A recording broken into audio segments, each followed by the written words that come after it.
my name's Amy and welcome to my new YouTube channel where we're going to discuss all things lipedema and some of my personal experiences with lipedema and body issues. So I'm not a doctor, believe it or not, so I can't diagnose anybody or give any advice, but I'm hoping that I can share the research I've done, chat a bit about our own experiences and just have a bit of fun together.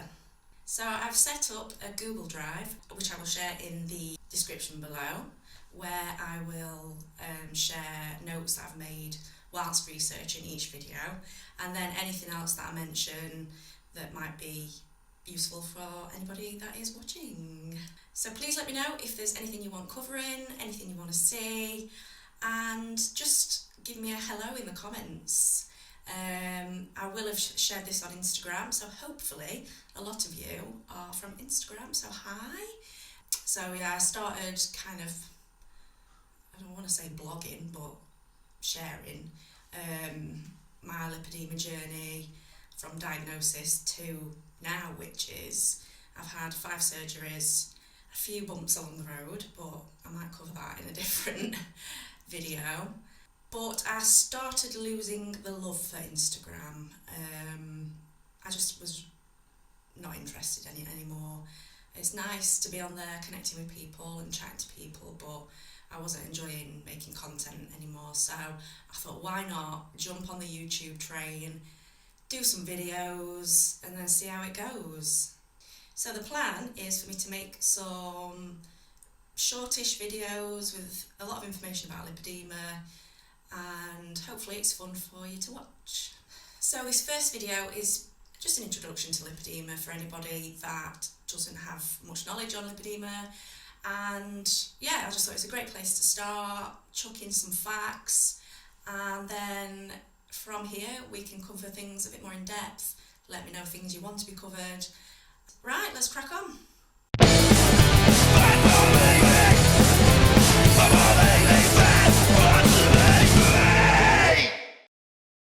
According to the NHS website, lipedema is a chronic disease of a build-up of abnormal fat cells. This affects the body symmetrically and tends to not affect the hands and feet. So the NHS website is quite vague, so don't use that as your primary source of lipedema information. So the most common symptoms include heavy limbs, generally legs but arms as well, difficulty losing weight, column-like legs, pain, bruising, hypermobility. There's a long list of symptoms. Obviously everybody's different, some people won't have as many as another person. I'll create a list in the Google Drive of other common symptoms of lipedema, but I still won't be able to include them all because there's so many. So lipedema is categorised into stages and types. Stage 1 to 4 indicates how extreme the symptoms are, how much of an accumulation of fat cells there are, and how it affects daily life. The different types indicate the different body parts that are affected by lipedema. Your first step to take is to get diagnosis. So I live in England, so I went to my GP and she didn't know what it was. She had a quick look online and referred me to Sheffield. They measured me for some round knit tights, which are like a thin material, and I was given a lymphatic scan, which was to check if my lymphatic system had been affected by lipedema or not. Fortunately it hadn't, but many women do have damage to the lymphatic system. And then I was referred to my local lymphedema clinic where they regularly measure me for new compression garments. So I've been very lucky. My experience from seeing the GP till now has been amazing. Everybody I've come into contact with has been lovely. Nobody has questioned anything, said anything inappropriate, anything rude. I've been so lucky. It was quite smooth, like nobody got in the way, nobody stopped things, but I know that is very uncommon. I've spoken to a lot of women who have had awful experiences getting diagnosis. I'm not meant here to worry anybody, it's more as a warning to go prepared. So if you're comfortable to share in the comments how your diagnosis went and whereabouts you're based, like which country or whatnot. So it's really important that you get the diagnosis if you believe you've got lipedema. One of the main reasons is if you want to go down the surgical route, you need to have a diagnosis, especially if you're going out of the country, like I did. It's also important to get a diagnosis, mainly for your own mental health, and to find support and kind of validate your feelings that you've done everything that everyone tells you to do, your body does look different to other people, and it's a genuine condition. Unfortunately, lipedema isn't that well known in the medical profession.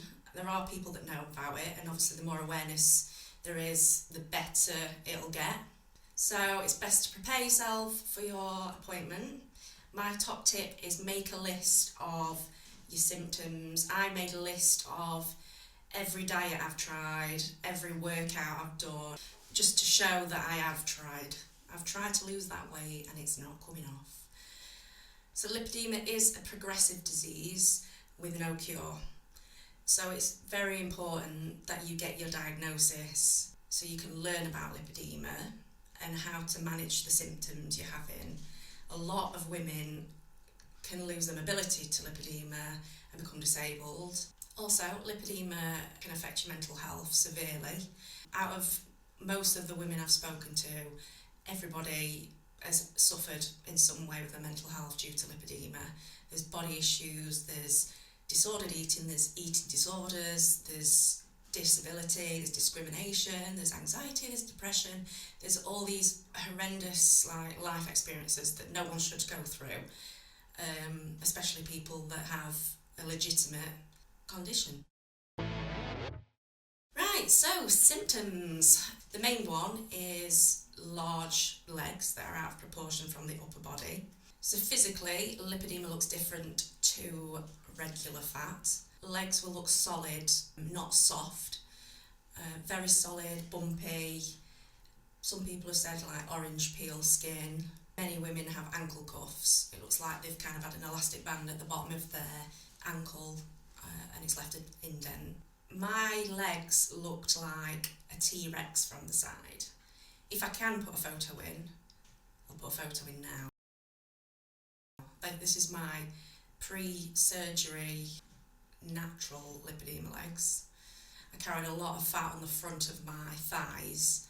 I also had very unshapely calves, lower legs, and I carried a lot of lipedema fat in my upper arms and abdomen. That can be quite common for people to have lipedema all over the body.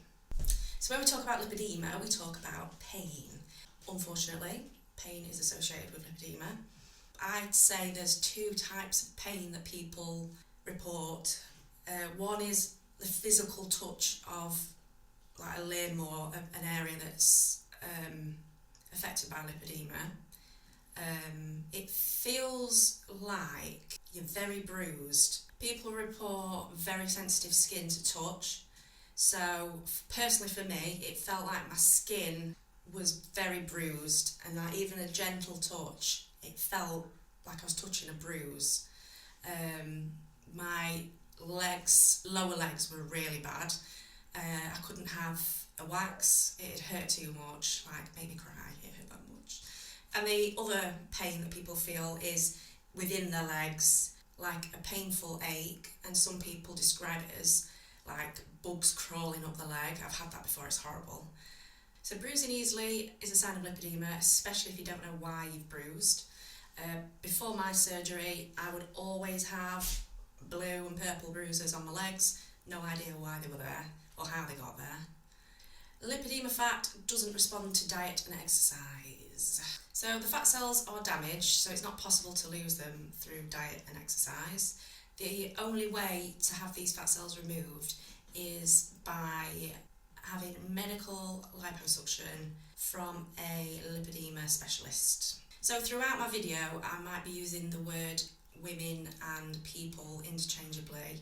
I'm going to try my hardest to say people, because it's not just women that experience lipedema. It's just primarily, it tends to be women that are affected, and it tends to be a genetic thing. So I apologise that I keep saying women.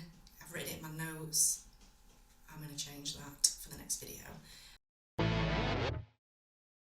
Right, so that is my first video.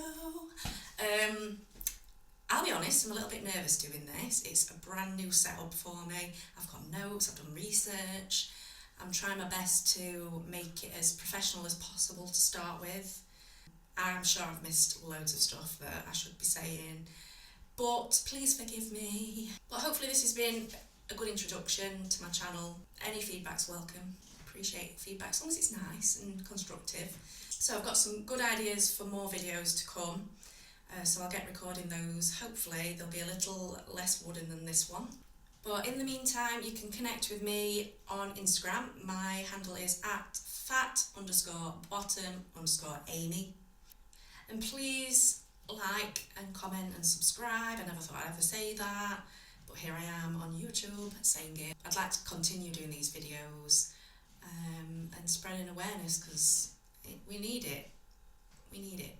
So feel free to introduce yourself in the comments, let me know where you're from, and yeah, thanks for joining me. See you in the next video.